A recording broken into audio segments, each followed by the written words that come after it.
सब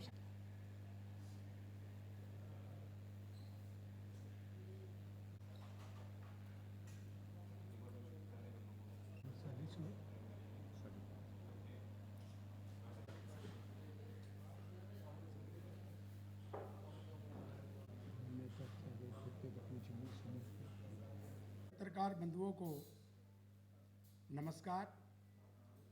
आज कई जिलों के प्रतिनिधि सोनीपत से जयप्रकाश दहिया, पवित्र जी, चरखी दादरी से विनोद फोगाट जी, ईश्वर दहिया जी, सुरेंद्र जी, आज हम सब ने आपके माध्यम से हम सरकार से मांग कर रहे हैं कि जो ज्वलंत मुद्दे हैं, जनता की मूल समस्या है समगोत्र विवाह, उस पर सरकार से कई दौर हमारी वार्ता हो चुकी। सरकार ने ड्राफ्ट मांगा, हमने दे दिया। समगोत्र विवाह की वजह से जो आपस के जो परिवार कभी एक दादा के थे एक गांव में, जब बच्चे आपस में शादी करते हैं उनमें खूनी रंजिश बढ़ती है। एक तरफ तो खूनी रंजिश बढ़ना, अपराध को रोकना, इसलिए समगोत्र विवाह को अवैध करार दिया जाए। दूसरा, जो सनातन धर्म की वकालत करते हैं, मैं माननीय प्रधानमंत्री, मुख्यमंत्री से एक सवाल पूछता हूं कि अपने चाचा या ताऊ की लड़की से रिश्ता करना, शादी करना, मामा के लड़के शादी करना, यह मुस्लिम समाज की प्रथा रही है। उसको हमारे हरियाणा की सर्व जाति, ब्राह्मण, बनिया, जाट, कोई भी किसी बिरादरी का, उस पर क्यों थोपा जा रहा है?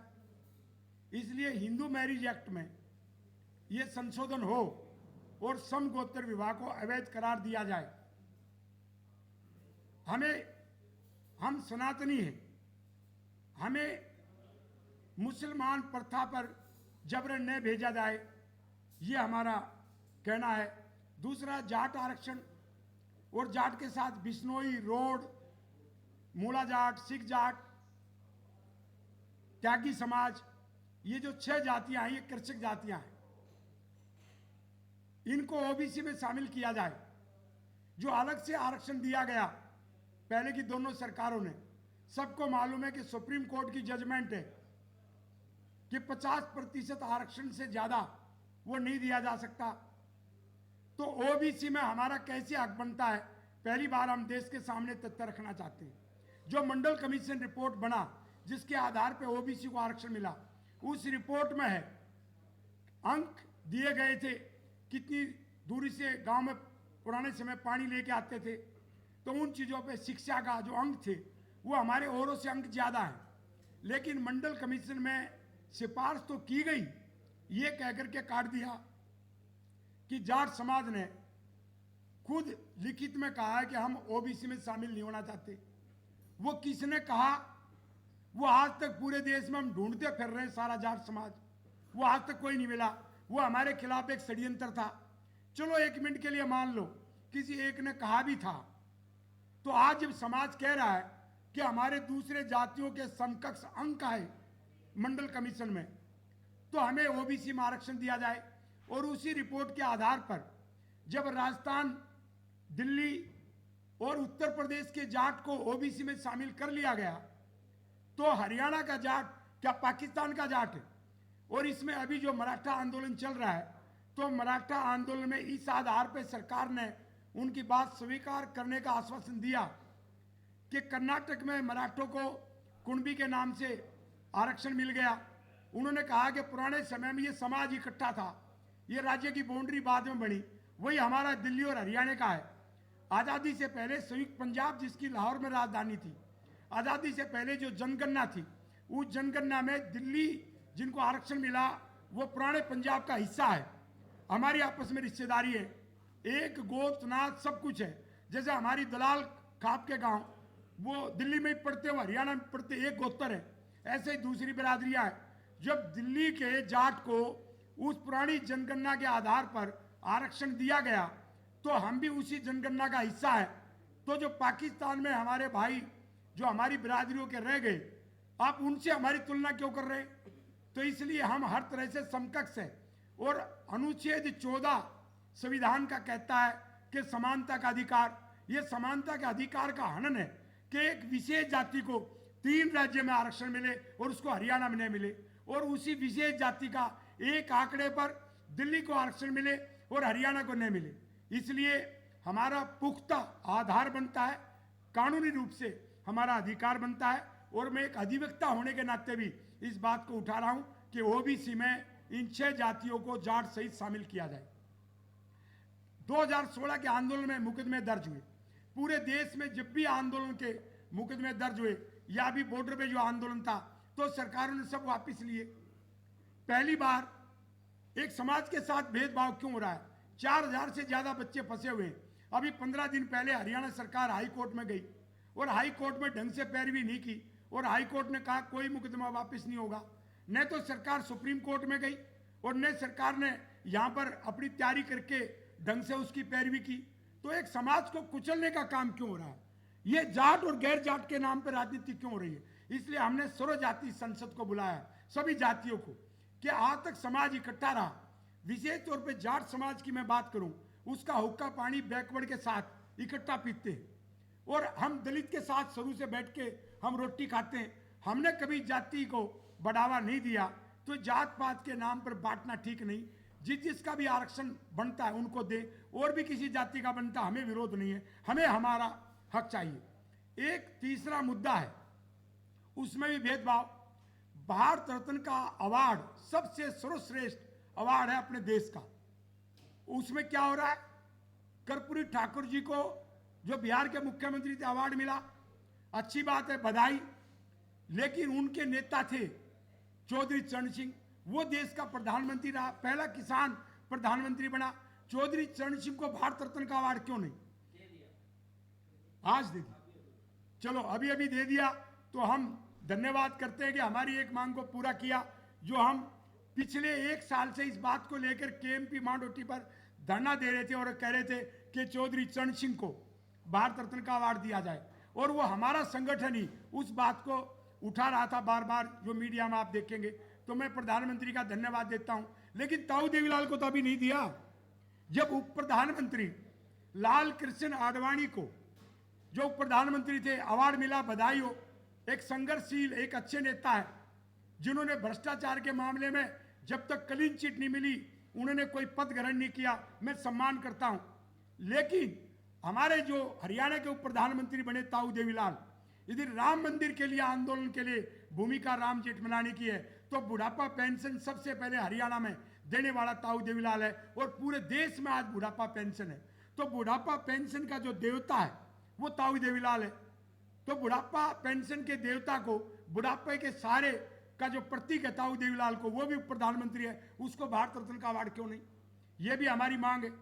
तो इसलिए हम आपसे कहना चाह रहे हैं कि जिस प्रकार से अभी अभी आपने बताया कि चौधरी चरण सिंह को भारत रत्न का अवार्ड दे दिया है, तो हम कह रहे हैं कि ताऊ देवीलाल को भी मिले, और इसके अतिरिक्त जो हमने जाट और 6 जातियों के आरक्षण की बात की, उसको सेंट्रल लिस्ट में भी डाला जाए और हरियाणा को दिया जाए। यह भी हमारी मांग है। राजस्थान का जाट, दिल्ली का जाट और यूपी का जाट ओबीसी की स्टेट लिस्ट में है, केंद्र की लिस्ट में नहीं। हम ये मांग करते हैं उसको केंद्र की लिस्ट में डाला जाए, और हमें भी ओबीसी में डाल के केंद्र की लिस्ट में डाला जाए। तो ये हमारी जो समगोत्र की मांग है। और दूसरी जो हमारी आरक्षण की मांग है, ये तो यथावत बनी हुई है। 24 फरवरी 2024 को केएमपी मांडोटी टोल प्लाजा बहादुरगढ़ में सर्वजातीय संसद बुलाई गई है। वहां पर हम कड़ा फैसला लेंगे, और आचार संहिता लगने से पहले हम इस पे व्यूहरचना बना के अपनी मांगों को पूरा करवाने के लिए एक जन आंदोलन छेड़ेंगे। इसके अतिरिक्त हमारा मुद्दा है जमीन अधिग्रहण का। जमीन अधिग्रहण में पहली बार देश के सामने एक तथ्य रख रहे हैं।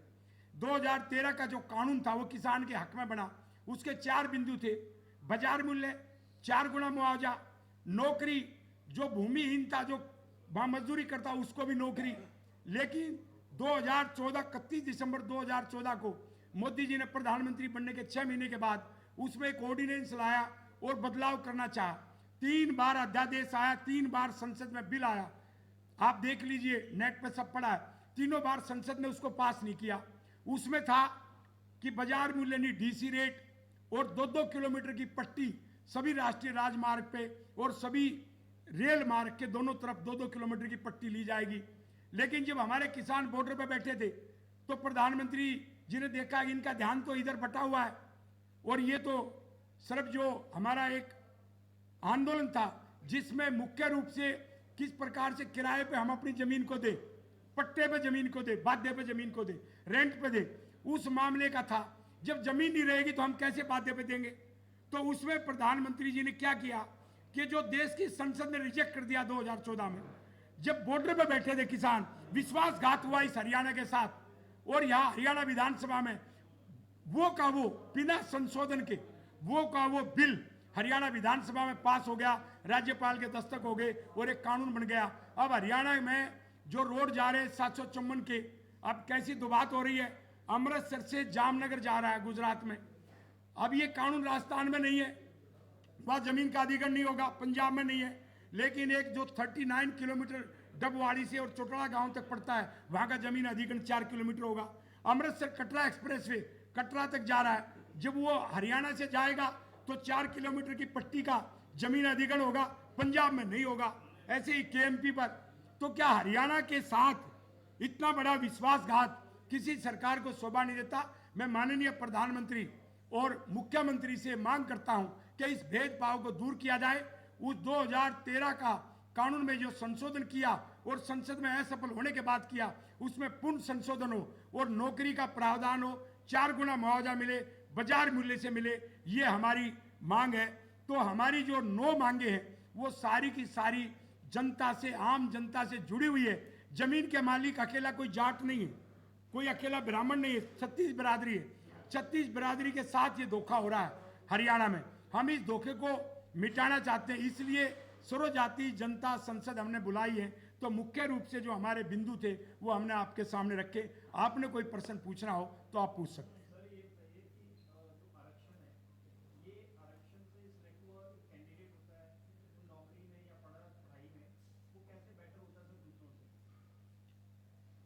देखिए, सबको पता है कि बेटर होता तो मेरिट से जाता, लेकिन जो दबे कुचे लोगों को आरक्षण दिया जाता है तो हम भी पिछड़े रूप में ही आते हैं।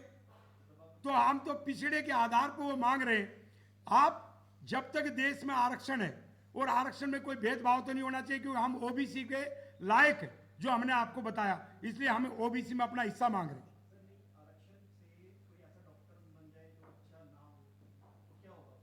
देखिए, ये तो मोदी जी से और सभी कांग्रेस पार्टियों से पूछिए।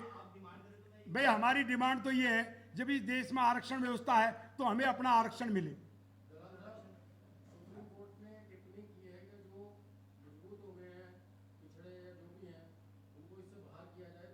क्रीमी लेयर, सुप्रीम कोर्ट ने जो क्रीमी लेयर की वो तो हमारे पे भी लागू होगी। जो रमेश दलाल जैसा साधन संपन्न होगा उसको आरक्षण नहीं मिलेगा, लेकिन 6 जातियां जाट समेत जो हमारे में गरीब है, बैकवर्ड है, जो पिछड़ा हुआ है, जिसके पास जमीन कम है, कोई सारा नहीं, उसको तो आरक्षण मिलेगा। क्रीमी लेयर में तो हम भी आएंगे। तो इसलिए सुप्रीम कोर्ट ने जो क्रीमी लेयर का जो फार्मूला बनाया उसका तो हम स्वागत करते हैं। जाट, बिश्नोई, रोड, त्यागी, जट सिख और मूला जाट, उनको हम सर्वजातीय संसद में बुला रहे हैं ना। अभी हमने उनको बुला नहीं, सर्वजातीय संसद में उनको हम निमंत्रण दे रहे हैं।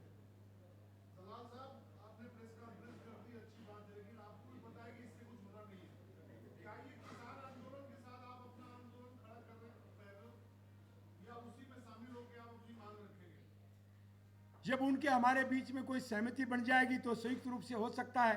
आज के दिन तो मांगों में अंतर है। और आपको मैं बता दूं कि हमारा आंदोलन पहले चल रहा है, सदगीत नहीं हुआ।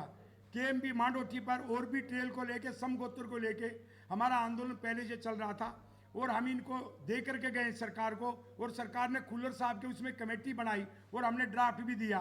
तो ये कहना कि उसके पैरेलल है वो सही नहीं है। हमारा आंदोलन पहले चल रहा है जमीन अधिग्रहण के ऊपर। यदि हरियाणा में आज तक आंदोलन सफल हुए तो रमेश दलाल के, हमारे संगठन के हुए, तो हम पहले से लड़ रहे, कोई नई बात नहीं।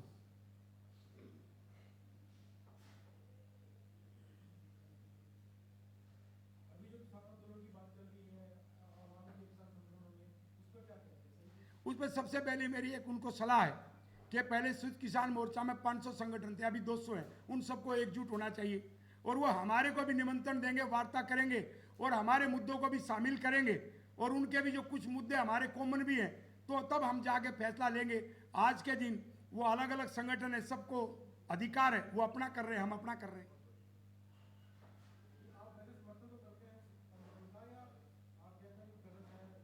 नहीं, हम उसको गलत कह रहे हैं, ठीक कह रहे हैं। मैंने सलाह दी 500 किसान संगठन को पहले इकट्ठा होना चाहिए, जो बॉर्डर के ऊपर इकट्ठे थे, और उसके बाद जो हमारे ये जो संगठन है उनसे भी वो वार्ता करें।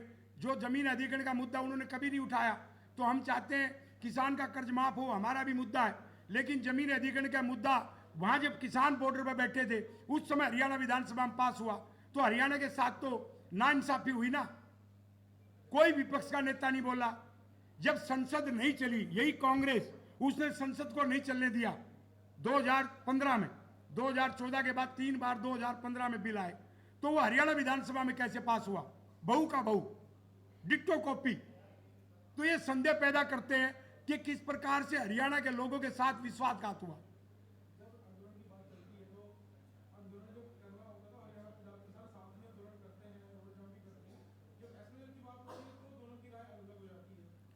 SYL के ऊपर हमारा कहना है कि हमारा पानी मिले।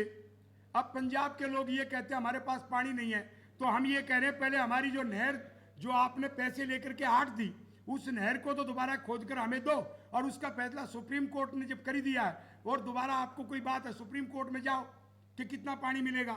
लेकिन हमारे से पैसा लेके और उसके साथ विश्वासघात करना प्रांत के साथ, वो तो गलत है। SYL के ऊपर हमें चाहिए, हाई कोर्ट का हमारा मुद्दा है। और मैं आज ये भी खुलासा कर दूं, हमारे आंदोलन के दौरान जो हमारा मांडो टीम चल रहा पिछले 1 साल से, हाई कोर्ट के ऊपर कुछ प्रगति हुई है, अलग से हाई कोर्ट बनाने की। हम ये नहीं कह रहे कहाँ बने, हरियाणा में कहीं भी बने, हमें अपना अलग से हाई कोर्ट चाहिए। SYL का पानी हमारे लिए भी अस्मिता का सवाल है। हमारे यहाँ कैंसर के मरीज बढ़ रहे हैं क्योंकि नीचे का पानी खराब है। हरियाणा में पानी का बुरा हाल है। तो पंजाब हमारा बड़ा भाई है, हम बड़े भाई से फिर आग्रह करते हैं कि बड़ा भाई छोटे भाई का हक नहीं मारा करता। हरियाणा पंजाब में प्रथा है कि 2 भाई अलग होते हैं तो बड़ा भाई छोटे भाई को कुछ न कुछ ज्यादा देता है। अरे हम ये नहीं कह रहे आप ज्यादा दे दो, आप हमारा हक दे दो। पानी पे जो हमारा हिस्सा है वो देना चाहिए।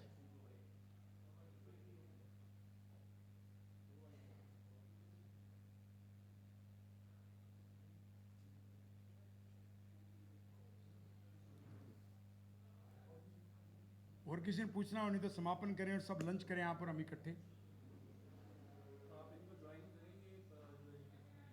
जब निमंत्रण मिलेगा, वो 500 इकट्ठे होंगे तो उस पर पूरा विचार किया जाएगा।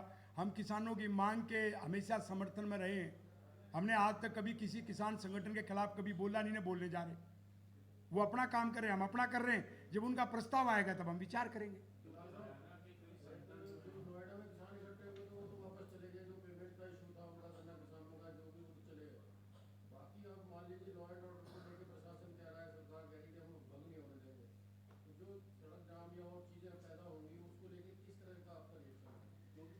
देखिए, कोई भी जो आंदोलन है, जो हमारे मेरे आज तक 55 से ज़्यादा आंदोलन सफल हो रहे। मैं रूपरेखा बता दूं, बहुत सारे लोग कहते हैं चुनाव के दौरान आंदोलन कामयाब नहीं होते।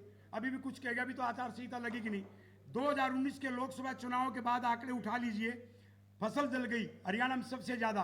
और मैंने आंदोलन किया, चुनाव के 3 दिन बचे हुए थे और रात को खातों में पैसे डले और हरियाणा सरकार चुनाव आयोग से अनुमति लेके आई थी और 12,000 का कानून बना, जो आज भी देश में नहीं है। फसल जलने पर हरियाणा में 12,000 रुपए मिलते हैं। तो हमारे तो सारे आंदोलन गांधीवादी तरीके से रहे हैं। हम महात्मा गांधी के अहिंसा के सिद्धांत को मानते हैं। जहाँ जनता का भी ख्याल रखे और उस बात को सरकार से मनवाया जाए, वो आंदोलन का तरीका होना चाहिए। लेकिन फिर भी सरकार की भी इसमें गलती है।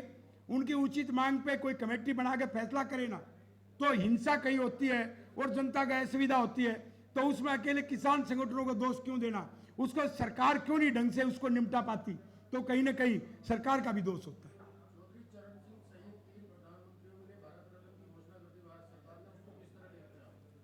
तीनों प्रधानमंत्रियों को भारत रत्न की जो घोषणा की, पूर्व प्रधानमंत्रियों को, हम प्रधानमंत्री के इस कथन का स्वागत करते हैं और सराहनीय कदम है। लेकिन अभी भी एक भेदभाव बना हुआ है। वो भेदभाव है ताऊ देवीलाल पर। लाल कृष्ण आडवाणी जी बड़े अच्छे हैं, भ्रष्टाचार के खिलाफ लड़े, मैं इस बात को खुद बोल रहा हूं, लेकिन लाल कृष्ण आडवाणी जी के ऊपर तो मुकदमा भी था। वो चले, हमारी अस्मिता का सवाल, हम भी राम मंदिर के हक में वो रहेंगे, लेकिन ताऊ देवीलाल पे तो कोई आपराधिक मुकदमा भी नहीं था। एक को राम मंदिर आंदोलन के नाम पर यदि भारत रत्न का अवार्ड मिलता है तो उसमें हमारा भी तो योगदान था। राम मंदिर के आंदोलन में हमने कब विरोध किया, हमने भी साथ दिया है। तो जो भारत रत्न का अवार्ड ताऊ देवीलाल को क्यों नहीं, अभी भी यथावत बना हुआ है, और भैरव सिंह शेखावत को क्यों नहीं? भैरव सिंह शेखावत भी उपराष्ट्रपति रहे, राजपूत समाज के थे। हम तो कह रहे हैं कि और लोगों को मिले, जिनका देश में त्याग और तपस्या, उनको मिलना चाहिए। मैं कह रहा हूं, जब शांति की बात आए, यदि खालिस्तान के आंदोलन को रोकने वाला कोई था तो वो अर्जुन सिंह थे, तो अर्जुन सिंह को भारत रत्न का अवार्ड क्यों नहीं?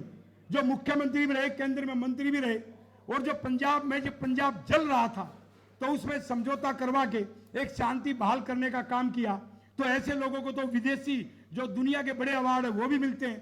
तो अभी तो मैंने कई नाम आपको बता दिए, तो इनमें भेदभाव नहीं होना चाहिए। इसमें तो विपक्ष को भी विश्वास में लेके, प्रधानमंत्री को और चीफ जस्टिस को भी साथ में कमेटी बनके और मेरिट के आधार पे भारत रत्न के अवार्ड मिले, और जिन जिन का देश में योगदान है उन सबको मिले।